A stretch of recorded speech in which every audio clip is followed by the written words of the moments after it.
What is one study tip people keep giving that never actually worked for you? Study all the time and don't use phone at all. No student can do that. No one can just put aside your phone and like study all day long 24/7. So that's it.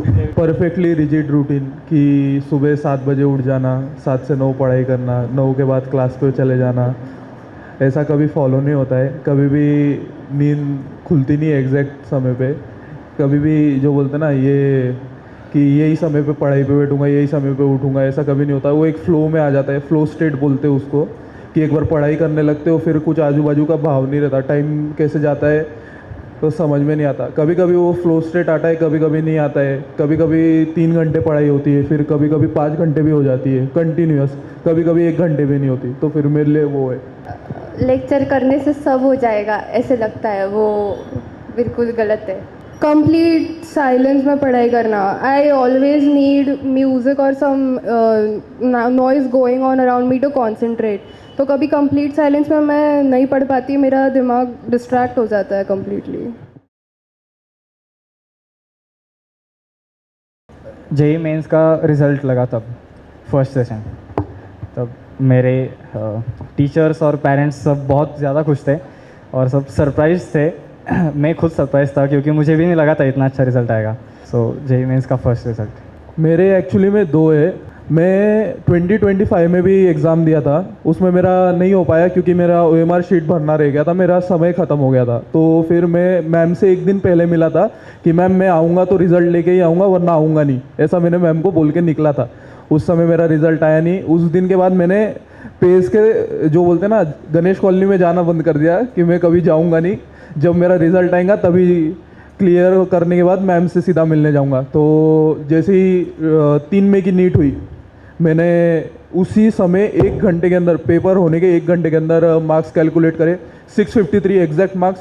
गया सीधा paper. कितना paper 5 बजे ख़त्म हुआ. 6 बजे मैं ma'am के cabin में था. 653 मार्क्स मैम के सामने पेपर रखा. मैंने बोला मैम 653 मार्क्स आ गया. ये मेरा पहला हैप्पी मोमेंट. दूसरा कल मेरा हैप्पी मोमेंट था कि 11 बजे के आसपास रिज़ल्ट आया. 600 मार्क्स देके मेरे पापा के चेहरे पे जो बोलते ना, बहुत दिनों से मैंने वो शांति नहीं देखी थी कि जो बोलते ना कि अब मेरे को कोई टेंशन नहीं. कल मेरे पापा के दिल के और चेहरे के ऊपर वो शांति देखी. तो पूरा वो एक अच्छा हैप्पी मोमेंट है. अब अगला हैप्पी मोमेंट लाइफ का ये रहेगा कि जब मैं ग्रेजुएट हो जाऊँगा, MBBS कंप्लीट कर लूँगा.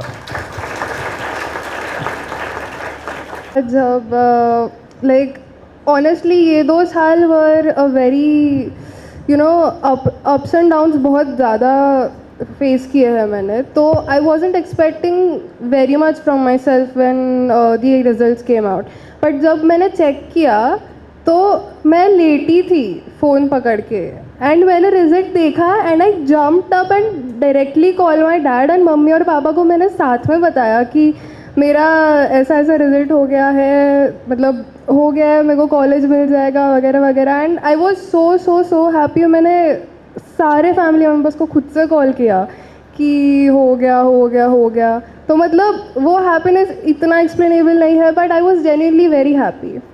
एंड सेकेंडली जब पेस में टेस्ट होते थे, एक तो सारे टेस्ट में कभी इतने अच्छे मार्क्स नहीं आए, बट जो टेस्ट में एक्चुअली पढ़ाई करके जिसमें सच में एवरेज के ऊपर मार्क्स आते थे ना, तो वो evening would be like very happy for me. वो ऐसे एकदम रिलैक्स्ड जाती थी, अच्छा लगता था. तो genuine happy moments were like this.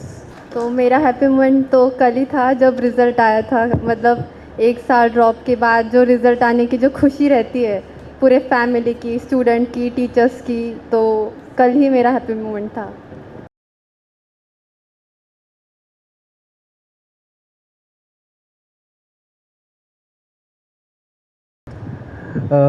बीच में ना मैं मतलब मैम ने मेरे को बहुत झेला है. मैं मैम को लिटरली मेरी सेकंड मदर बोलता हूँ. मैम को भी पता है, मैंने मैम को भी बोला है कि मैम मैं आपको ऐसे माँ जैसा मानता हूँ. तो जो बोलते ना, इसमें मैं लिटरली उनको मम्मी जैसा ट्रीट करता था कि मम्मी, मैं उनको कई बार मम्मी भी बोल देता था. पर फिर एक बार क्या हुआ कि मैंने कुछ तरीक करा, मेरे को याद नहीं एक्चुअली में, पर जो बोलते ना वो पूरा झगड़ा याद है मेरे को. मैम ने मेरे को इतना डांटा था कि मैं तेरे को ये वो, तो फिर मैं भी आखिरी में फ्रस्ट्रेट होके बोल दिया कि नहीं मैं भी छोड़ दे रहा हूँ, मैं भी नहीं आऊँगा आप क्लास को। हाँ, पर फिर जो बोलते ना, मैं ऐसा बाहर निकला, 2 मिनट सोचा कि मैं ये क्या करके आया हूँ। अभी अंदर तो बोल दिया कि नहीं जाऊँगा, वापस आऊँगा, पर फिर अब आगे जाके क्या, घर पे भी क्या बताऊँ कि छोड़ दी क्लास। फिर 10 मिनट रुका मैं, 20 मिनट रुका, आधा घंटा हो गया, पसीने छूटने लगे मेरे को कि अब क्या करूँ, अब क्या करूँ। हाँ, उतने में मैम आई बाहर, मेडाई की मैम के सामने सर झुका के मैम माफ़ कर दो मेरे को माफ़ कर दो। तब मैम ने पहले बार मेरी ज़िंदगी में किसी ने जो बोलता ना मेरे को थप्पड़ मारा और फिर मैंने सुन के ले लिया। जो बोलते ना मैम ने मारा, मैंने उसको ऐसे ही लिया कि ये सच्ची में शर्मनाक बात है कि मैंने ये जो मेरे को एक करियर गाइडेंस दिखा रहा है, एक सही पाथ पे ले जा रहा है, उसके तरफ मैं इतना रूडली और जो बोलते ना इतना अननोइंगली अनग्रेटफुल कैसे हो सकता हूँ। तो फिर वो एक सबसे बड़ा क्राइम है मेरा, जिसके लिए मैं आज भी शर्मिंदा हूँ कि मैंने मैम की तरफ आवाज़ उठाई मेरी। तो ये मेरा एक क्राइम है, सॉरी मैम। मतलब सर पढ़ा रहे या फिर मैं क्लास में कोई क्वेश्चन सॉल्व कर रहे, मैं गाने बहुत गाता था, मेरे सारे दोस्तों को पता है। एक बार हनी सर के क्लास में ऐसे ही गाना गा रहा था, सर ने सुन लिया तो फिर उन्होंने मुझे खड़ा किया, वो सर जो माइक यूज़ करते थे वो मुझे पहनाया और मैं जो गाना बोल रहा था वही मुझे गाने के लिए कहा पूरी क्लास के सामने। उसके बाद मैं कभी गाना नहीं गाया क्लास में, और मैं दूसरों को भी बोलता था कि मत गा भाई, मुझे पता है क्या होता है। लेक्चर्स ख़त्म होने से पहले पीछे के रास्ते से भाग जाना मैंने बहुत किया है। मेरे बाकी फ्रेंड्स के साथ बहुत ज़्यादा डर लगता था। एक बार तो मुझे मैम दिख गई थी एंड मैं सीधा घर पे भाग गई चलने के बजाय, तो वो एक ही क्राइम किया है। मुझे नहीं लगता मैंने एज सच कोई क्राइम किया है, पर मैं ऑफ टॉपिक सवाल बहुत पूछती थी टीचर्स से, तो पूरी क्लास उससे बहुत चिढ़ जाती थी कि जल्दी लेक्चर ख़त्म नहीं होता है हमारा और ये डाउट पूछते रहती है। होमवर्क हर बार होमवर्क कंप्लीट है मैम, दोस्त की किताबें दिखाना। यस, कितना वर्क कंप्लीट हुआ है सर? सिर्फ 1C कंप्लीट हुई है, फिर भी हाँ मैम 2A होने को आई है और 2B ऑलमोस्ट स्टार्ट कर दी है लेवल 1 लेवल 2 हो गई है, PYQ स्टार्ट कर दिए, पर लेवल 2 पे ही रहते थे। मैंने झूठ नहीं बोला है। अगर नहीं हुआ होगा तो फिर मैं जाती ही नहीं थी, या फिर सीधा सबसे लास्ट कॉर्नर वाला बेंच जहाँ पे मैं दिखो ही नहीं ऐसी जगह पे जाके बैठती थी। तो I never meant to lie. मेरे ऐसे हमारे 2 पॉइंट्स थे। पहला तो जहाँ पानी का जार रखा है वो जो उस साइड का जो स्टेयरकेस है, ठंडा लगता था बहुत, मतलब हम पूरा ब्रेक आधा घंटा उधर ही बैठते थे और मैं मेरे फ़ोन में, मेरा जो जियो का छोटा फ़ोन था उसमें जियो सावन में गाने बजाता था और हम सब ऐसे वाइबिंग करते थे